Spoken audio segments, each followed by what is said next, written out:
Абду е нелегален имигрант. Влиза през българо-турската граница преди 3 месеца. На каналджията оставя 500 евро и паспорта си, а на българските власти дава грешно име и възраст. Така за полицията той е непълнолетен и именно това го спасява от затваряне в Бусманци. Тръгва от Алжир, малко на луда глава, надявайки се да се събере с жена си някъде из Европа. Si j'aurai les papiers, le premier truc qu'on verra avec ma femme, si elle peut vivre avec moi ici, ok. Si elle peut pas, je suis obligé de partir en France vivre, mais je viens toujours ici en Bulgarie. Parce que ça me plaît la Bulgarie. Et j'ai des amis ici de Bulgarie. Alors il faut que je les revoie. Пресилия е французойка, а Абду идва от бивша френска колония. Преди 3 години се запознават във Фейсбук.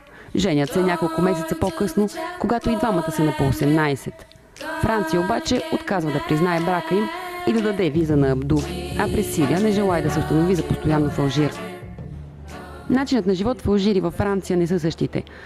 Навиците ми са различни от техните и не могат да се променя от днес за утре.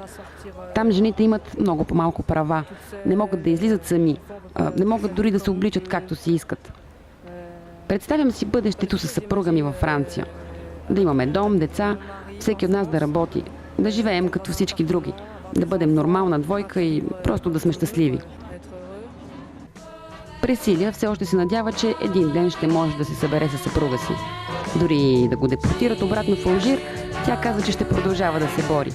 За момента обаче най-много я притеснява неговата сигурност в София.